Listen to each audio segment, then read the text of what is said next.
अमरिंदर सिंह और अरूसा आलम की दोस्ती को लेकर पंजाब में सियासत जारी है। सिद्धू की बीवी नवजोत कौर से लेकर सुखजिंदर रंधावा तक तरह तरह की बातें बनाकर कैप्टन अमरिंदर सिंह पर हमला करते रहे। इन सब के बीच खुद अरूसा आलम सामने आई और कांग्रेस को जमकर लताड़ा। नाराज अरूसा आलम ने सिद्धू और उनकी पत्नी सहित रंधावा को लकड़बग्घा तक कह डाला। उन्होंने कहा कि वह पंजाब कांग्रेस के नेताओं से बेहद निराश हैं और कभी भारत वापस नहीं आएंगी क्योंकि वह दुखी हैं। पंजाब के उप मुख्यमंत्री सुखजिंदर रंधावा ने कहा था कि पाकिस्तान की खुफिया एजेंसी ISI के साथ अरूसा आलम के कथित लिंक की जांच की जाएगी। अमरिंदर सिंह ने इस मामले में पलटवार किया था और उनकी ओर से उनके मीडिया सलाहकार रवीन ठुकराल द्वारा पोस्ट किए गए ट्वीट्स में कहा था कि आलम भारत सरकार की उचित मंजूरी के साथ 16 साल से आ रही थी। अब अरूसा आलम ने कहा कि मुझे विश्वास नहीं हो रहा कि वे इतना नीचे गिर सकते हैं। सुखजिंदर रंधावा, पंजाब कांग्रेस प्रमुख नवजोत सिंह सिद्धू और उनकी पत्नी नवजोत कौर सिद्धू लकड़बग्घा हैं। वे कैप्टन को शर्मिंदा करने के लिए मेरा इस्तेमाल करने की कोशिश कर रहे हैं। मैं उनसे पूछना चाहती हूं कि क्या वे इतने दिवालिया हो गए हैं कि उन्हें अपने राजनीतिक उद्देश्यों के लिए मुझे बुलाना पड़ रहा है।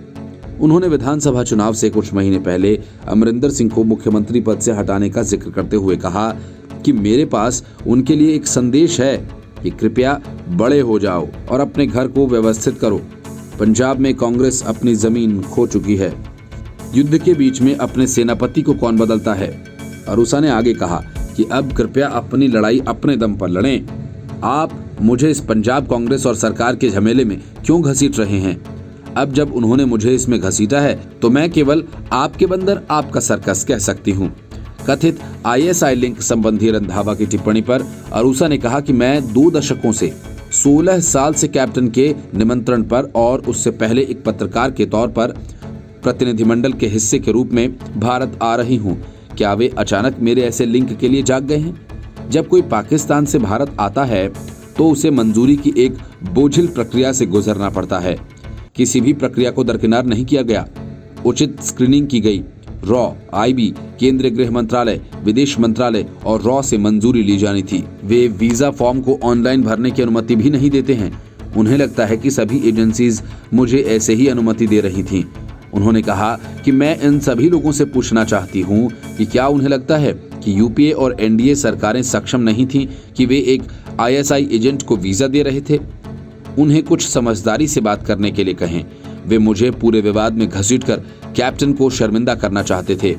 उन्होंने महसूस किया कि वह अपनी पार्टी बना रहे हैं और अपने सभी अवसरों को खत्म कर रहे हैं। मैंने अमरिंदर सिंह को भारत के विभिन्न नेताओं की तस्वीरें भेजी जिनसे मैं अपने जीवन में कैप्टन से मिलने से पहले भी मिली थी। मुझे कहना होगा कि ये पंजाब की राजनीति में सबसे निचला स्तर है। Report, news of India. Navjot Singh Sidhu और चरणजीत सिंह चन्नी आमने सामने ही नहीं हुए बल्कि एक साथ घंटों बैठे भी। बाद में प्रेस कॉन्फ्रेंस में भी साथ रहे, लेकिन इस दौरान दोनों के बीच न कोई बात हुई और न ही रिश्तों में गर्माहट दिखी। मतलब कि दोनों के बीच का तनाव अभी भी जारी है। सर्वदलीय बैठक में जब नवजोत सिंह सिद्धू बोल रहे थे तो चन्नी उठकर बाहर भी चले गए।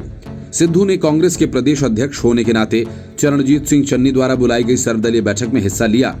कैप्टन अमरिंदर सिंह के बाद मुख्यमंत्री चरणजीत सिंह चन्नी के फैसलों को लेकर विरोध जताने वाले सिद्धू ने बाकायदा मुख्यमंत्री के साथ प्रेस कॉन्फ्रेंस को भी संबोधित किया। लेकिन सर्वदलीय बैठक से लेकर प्रेस कॉन्फ्रेंस तक मुख्यमंत्री और सिद्धू के रिश्तों में तनाव ही दिखा।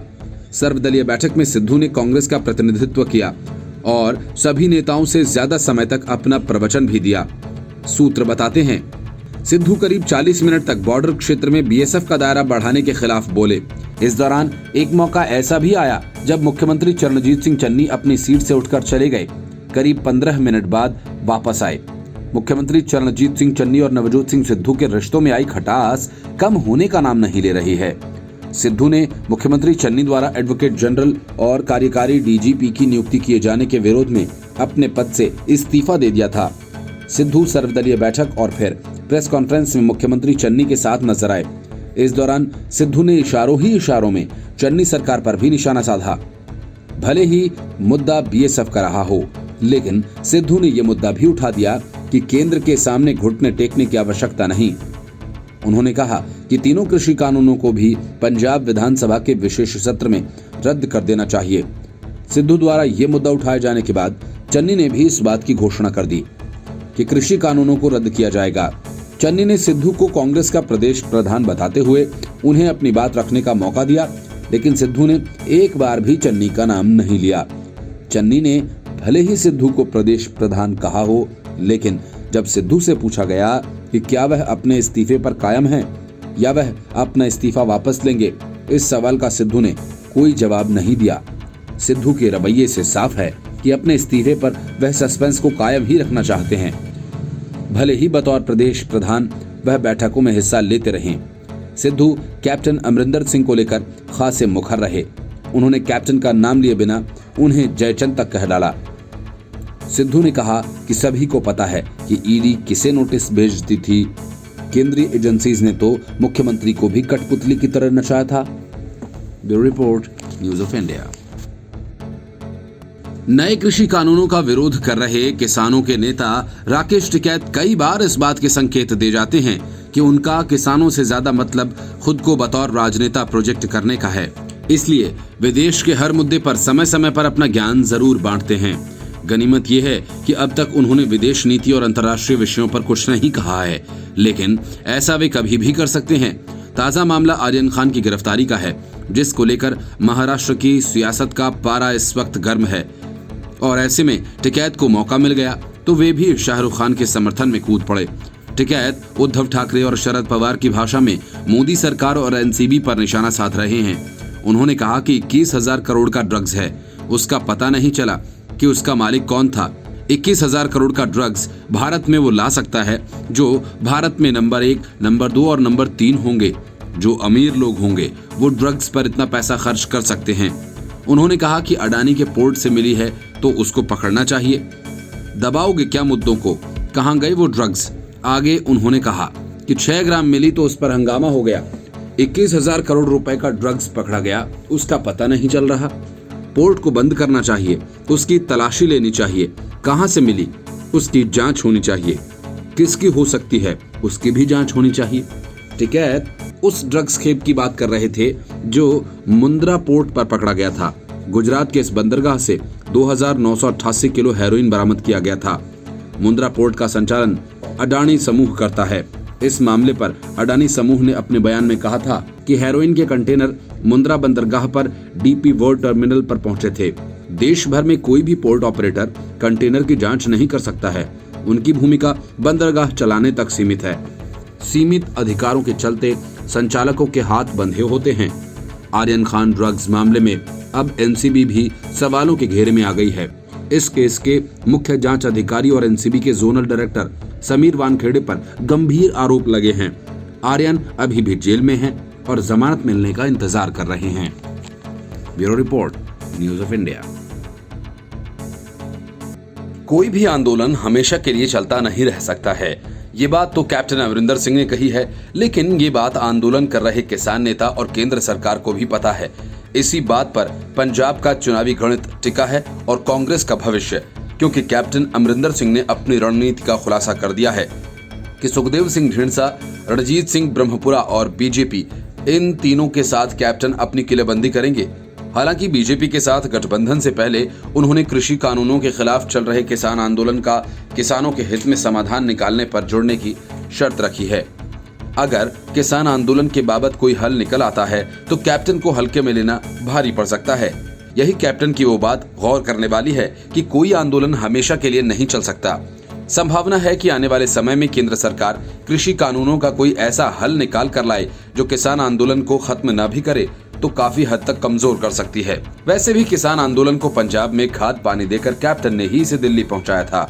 राकेश टिकैत टाइप नेता तो किसान आंदोलन का मंच सजने के बाद अपना झोला लेकर आए।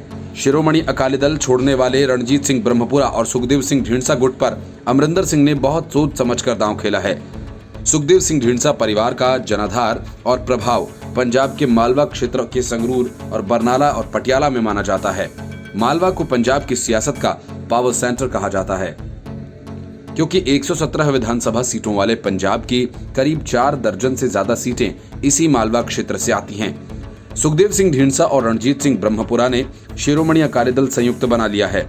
इसकी माझा क्षेत्र में भी अच्छी खासी पकड़ है, जिसमें सूबे की 25 विधानसभा सीटें आती हैं। रणजीत सिंह ब्रह्मपुरा के इस क्षेत्र में काफी असर है। किसान आंदोलन का समाधान निकलवाकर कैप्टन पंजाब में हीरो बन सकते हैं, जो कांग्रेस आलाकमान से लेकर सूबे में पार्टी के संगठन तक को हिला सकता है। अमरिंदर सिंह का राष्ट्रवादी विचारों का होना उनका सबसे बड़ा प्लस पॉइंट है। पंजाब में सुरक्षा हमेशा से ही बड़ा मुद्दा रहता है। सुखदेव सिंह ढींडसा और रणजीत सिंह ब्रह्मपुरा गुट के साथ गठबंधन कर अमरिंदर सिंह अकालियों को सीधे तौर पर कमजोर करेंगे। ये दोनों ही गुट किसान संगठनों में अच्छी खासी पकड़ रखते हैं। इतना ही नहीं, अमरिंदर सिंह ने सीएम चरणजीत सिंह चन्नी की तारीफ करके एक बड़ा दांव चल दिया है। कैप्टन की इसी कमजोरी को भांपते हुए अगर कांग्रेस चन्नी को ही मुख्यमंत्री का चेहरा बना देती है तो कांग्रेस के लिए भी चुनाव की राह आसान नहीं होगी, क्योंकि तब नवजोत सिंह सिद्धू ऐसा होने नहीं देंगे और चन्नी के खिलाफ खुली बगावत को हवा देंगे। अगर पंजाब चुनाव के बाद नवजोत सिंह सिद्धू का चन्नी पर ऐसा ही दबाव बना रहा तो इस संभावना से इनकार नहीं किया जा सकता है कि चरणजीत सिंह चन्नी को पाला बदलने में देर नहीं लगेगी, क्योंकि कांग्रेस में रहने पर भी चन्नी को सीएम पद मिलने वाला नहीं है और अमरिंदर सिंह कोई अच्छा पद ऑफर करने में पीछे नहीं हटेंगे। कैप्टन को कांग्रेस से अपमानित करके निकाले जाने से सहानुभूति मिलना तय है। नवजोत सिंह का विरोध कर अमरिंदर सिंह न केवल सिद्धू को बल्कि कांग्रेस को भी कटघरे में खड़ा करने में कामयाब होते दिख रहे हैं। कांग्रेस के साथ एक समस्या ये भी है कि करीब 2 दर्जन पार्टी विधायक कैप्टन के साथ जाने के लिए तैयार बैठे हैं। इन विधायकों को रोकना पंजाब कांग्रेस के लिए बड़ी चुनौती है। इसलिए अमरिंदर सिंह के नई पार्टी बनाने की घोषणा के साथ ही कांग्रेस उन पर हमलावर हो गई है, क्योंकि कांग्रेस को पता है कि अमरिंदर सिंह पंजाब में सरकार न भी बना सकें, लेकिन कम से कम कांग्रेस को सत्ता से बेदखल करवाने की ताकत वो रखते ही हैं। Bureau report, news of India. Aryan Khan drugs मामले में नवाब मलिक हर दिन कोई ना कोई सबूत पेश करते हैं, जिसका कुल मतलब यही होता है कि समीर वानखेड़े भ्रष्ट और वसूली करने वाला अधिकारी है और बड़े लोगों को वे वसूली करने के इरादे से अपने जाल में फंसाते हैं। आर्यन ड्रग्स मामले में भी ऐसा ही होता दिख रहा है। जिस गवाह ने समीर वानखेड़े पर 18 करोड़ की डीलिंग के आरोप लगाए, अब एक स्टिंग के जरिए यह बताया जा रहा है कि प्रभाकर साइल ने पैसे लेकर एनसीबी और समीर वानखेड़े पर अनाप शनाप आरोप लगाए। एक भाजपा नेता का दावा है कि गवाह को खरीदा गया ताकि वो एनसीबी को बदनाम करे। भाजपा नेता मोहित कंबोज ने नोटरी रामजी गुप्ता का स्टिंग ऑपरेशन के नाम से वीडियो शेयर किया। मोहित कंबोज भारतीय जनता युवा मोर्चा के मुंबई अध्यक्ष रह चुके हैं। उन्होंने लिखा कि किरण गोसावी से पैसे वसूलने के लिए उनके बॉडीगार्ड प्रभाकर साइल ने ये सब किया। आरोप लगाया कि इसके पीछे मियां नवाब और मनोज का हाथ है। वायरल वीडियो में एक व्यक्ति कहता दिख रहा है कि प्रभाकर साइल जो है वो केपी गोसावी का बॉडीगार्ड था और उसने उससे रुपए मांगे थे जो उसने नहीं दिए। उन्होंने नवाब मलिक के विरुद्ध पुलिस में आपराधिक शिकायत भी दायर की और आरोप लगाया कि वो उन्हें बदनाम कर रहे हैं। प्रभाकर साइल ने दावा किया था कि उसे भी उस जहाज पर ले जाया गया था जहां ड्रग्स पार्टी की बातें कही जा रही थीं। वहीं उसे कुछ फोटोग्राफ्स दिए गए थे और दरवाजे पर खड़ा कराकर कहा गया था कि इसमें से कोई भी अंदर आए तो सूचित करना। इसके बाद 13 लोगों की गिरफ्तारी की खबर आई। उसका दावा है कि उसी इनोवा कार में एनसीबी के अधिकारी आर्यन खान को लेकर गए। उसने बड़ा आरोप लगाया कि पंच के रूप में उससे 10 खाली जगहों पर एनसीबी ने हस्ताक्षर लिए। बॉडीगार्ड प्रभाकर ने बड़ा आरोप लगाया, उसने केपी गोसावी को किसी से 25 करोड़ रुपए की बात करते सुना, जिसमें वो कह रहे थे कि 18 करोड़ रुपए पर बात बन सकती है क्योंकि 8 करोड़ समीर वानखेड़े को देने हैं। उसने बताया कि कुछ देर बाद एक मर्सिडीज में पूजा डडलानी और केपी गोसावी की मुलाकात हुई। Report, news of India. Sonia Gandhi ने एक बार फिर पार्टी नेताओं को हिदायत दी है कि उन्हें अपने से ज्यादा पार्टी के हितों का ध्यान रखना होगा और अनुशासन में रहना होगा। सोनिया गांधी ने कांग्रेस के महासचिवों, प्रदेश प्रभारियों और राज्य इकाइयों के अध्यक्षों की बैठक की। बैठक का एजेंडा पार्टी के सदस्यता अभियान, महंगाई को लेकर शुरू होने वाले जन जागरण अभियान और कुछ अलग राज्यों में अगले साल होने वाले विधानसभा चुनाव की तैयारियों पर चर्चा करना था। इस बैठक में नवजोत सिंह सिद्धू भी शामिल थे।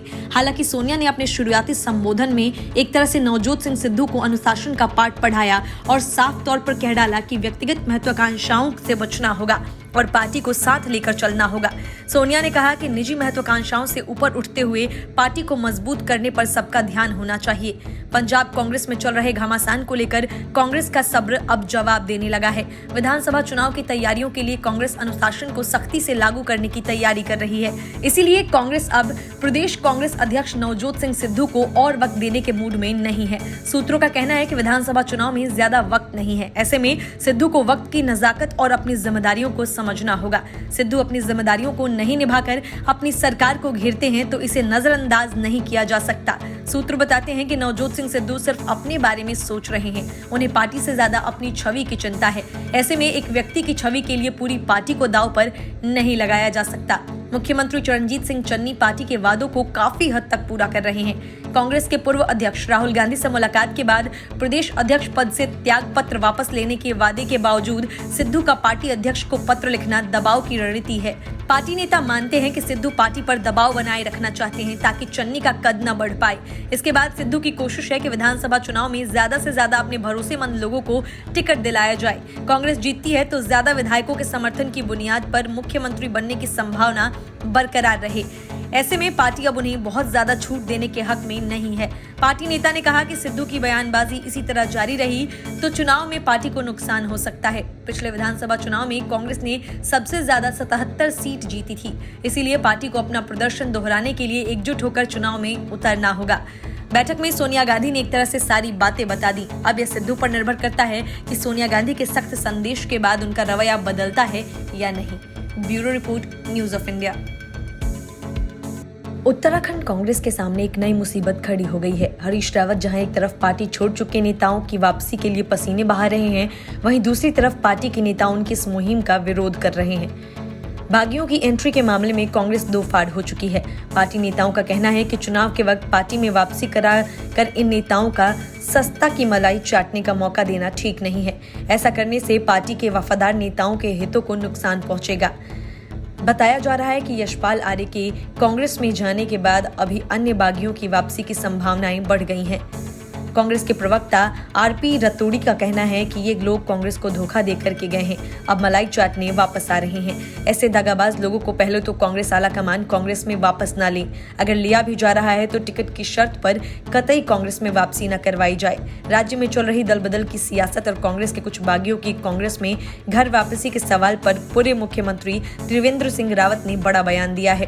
त्रिवेंद्र रावत ने कहा कि जिनको जाना है वह जाएं। यशपाल आर्य गए हैं, व्यक्तिगत रूप से उनका सम्मान करता हूं, वह भी चले गए, लेकिन उन्होंने किसी भी तरह की बयानबाजी नहीं की। त्रिवेंद्र रावत ने कहा कि कुछ लोगों को सुर्खियां बिटोरने का आकर्षण रहता है, वह सुर्खियों में बने रहना चाहते हैं। अगर आपको जाना है तो जाइए, किसी ने रोका नहीं है। पार्टी ने सबको सम्मान दिया है। मंत्रिमंडल में भी आधा मंत्रिमंडल उन्हीं लोगों को दिया गया है। अगर फिर भी वह अपने आप को अलग समझते रहे हैं तो यह उचित नहीं है। उन्हें ठंडे मस्तिष्क से सोचना चाहिए। यह जो बयानबाजी हो रही है या तरह तरह की जो नाटकबाजी चल रही है, यह ना करके राज्य की जनता ने जो जिम्मेदारी अपने विधायकों को सौंपी है उसका ख्याल रखना चाहिए। बागियों की कांग्रेस में वापसी के सवाल पर पार्टी के कार्यकर्ताओं में भारी आक्रोश पनप रहा है। वे नहीं चाहते कि पार्टी शीर्ष नेतृत्व उन बागियों को वापस ले जो 2016 में अपनी ही सरकार को अस्थिर करके भाजपा में चले गए थे। लगभग 3 साल पहले निकाय चुनाव के दौरान पार्टी विरोधी हरकतों की वजह से 100 से ज्यादा नेताओं और कार्यकर्ताओं को निष्कासित कर दिया गया था। अब फिर से ये लोग वापस आना चाहते हैं। ऐसे में प्रदेश कांग्रेस कमेटी ने निष्कासितों से पार्टी में वापसी से पहले अपना पक्ष रखने को कहा है। Bureau report, news of India. Captain Amarinder Singh अब से कुछ घंटों बाद ही बड़ा धमाका करने वाले हैं। इस बात के पक्के संकेत हैं कि कैप्टन अपनी नई पार्टी की घोषणा करेंगे। कैप्टन की पार्टी का गठन ममता बनर्जी की तृणमूल कांग्रेस की तर्ज पर किया जाएगा। इसके साथ ही उनकी ये योजना है कि उनकी पार्टी पश्चिम बंगाल की टीएमसी के अंदाज में पंजाब में कांग्रेस की जगह ले। कैप्टन के करीबी सांसद जसबीर सिंह डिम्पा ने बड़े संकेत दिए हैं। जसबीर डिम्पा ने कहा कि तृणमूल कांग्रेस की रणनीति है कि छोटे राज्यों जैसे त्रिपुरा और गोवा में इंडियन नेशनल कांग्रेस द्वारा दिए गए स्पेस को ले सके। इसके लिए हमें पहले से तैयारी करनी चाहिए। डिम्पा पूर्व मुख्यमंत्री कैप्टन अमरिंदर सिंह के खासे करीबी हैं। डिम्पा की पूरी राजनीति कैप्टन के ही छत्रछाया में रही है। ऐसे में उनका ट्वीट भी इस तरफ इशारा कर रहा है कि पंजाब में भी कांग्रेस की जगह खाली हो रही है। माना जा रहा है कि कैप्टन की प्रेस कॉन्फ्रेंस में कांग्रेस के करीब 6 विधायक भी होंगे जो अपने इस्तीफे का ऐलान करेंगे। कैप्टन के संपर्क में 2 दर्जन से अधिक विधायक हैं, लेकिन फिलहाल इतने ही उनके साथ आएंगे। कैप्टन अमरिंदर सिंह के करीबी सूत्रों का कहना है कि वह 27 अक्टूबर को अपनी पार्टी की घोषणा करने जा रहे हैं। कैप्टन ने इसकी पूरी तैयारी कर ली है। कैप्टन की पार्टी के नाम में कांग्रेस शब्द का प्रयोग जरूर होगा। जिस प्रकार से ममता बनर्जी ने तृणमूल कांग्रेस और शरद पवार ने नेशनलिस्ट कांग्रेस बनाई, उसी प्रकार कैप्टन भी अपनी पार्टी के नाम में कांग्रेस शब्द को जोड़ेंगे। कैप्टन अमरिंदर सिंह ने जिस प्रकार से अपनी पार्टी बनाकर भारतीय जनता पार्टी के साथ गठबंधन करने को लेकर इच्छा जाहिर की थी, उससे पंजाब की सियासत में नए समीकरण के संकेत मिले। इसमें से एक कदम उन्होंने बढ़ा दिया है। वह बुधवार को अपनी पार्टी का गठन करने के साथ ही कांग्रेस के लिए मुश्किल पैदा कर देंगे। माना जा रहा है कि कैप्टन के साथ ही उनकी धर्मपत्नी और पटियाला से कांग्रेस की सांसद परनीत कौर नई पार्टी की सदस्य हो सकती हैं। कैप्टन अपनी पार्टी बनाने के बाद पंजाब के राजनीतिक हालातों को बदलने की पूरी संभावना है, क्योंकि कैप्टन 21 वर्षों से कांग्रेस के सक्रिय राजनीतिक का प्रमुख हिस्सा थे। वह इस दौरान 3 बार कांग्रेस के प्रदेश प्रधान रहे और 2 बार मुख्यमंत्री। ऐसे में ये तय है कि कैप्टन कांग्रेस को तोड़ने का प्रयास करेंगे, क्योंकि कांग्रेस वर्तमान में राजनीतिक रूप से अस्थिर चल रही है। प्रदेश प्रधान पद से इस्तीफा दे चुके नवजोत सिंह सिद्धू और मुख्यमंत्री चरणजीत सिंह चन्नी के बीच में खासी खींचतान चल रही है। वहीं कांग्रेस का ग्राफ पंजाब में अपने अंतर्कलह की वजह से नीचे गिरता जा रहा है। ऐसे में कैप्टन के लिए कांग्रेस के राजनीतिक हालात भी माकूल नजर आ रहे हैं, क्योंकि कैप्टन को भाजपा का समर्थन होने की भी चर्चा है। ऐसे में कई विधायकों को अपने करियर की भी चिंता होने लगी है। Report news of India.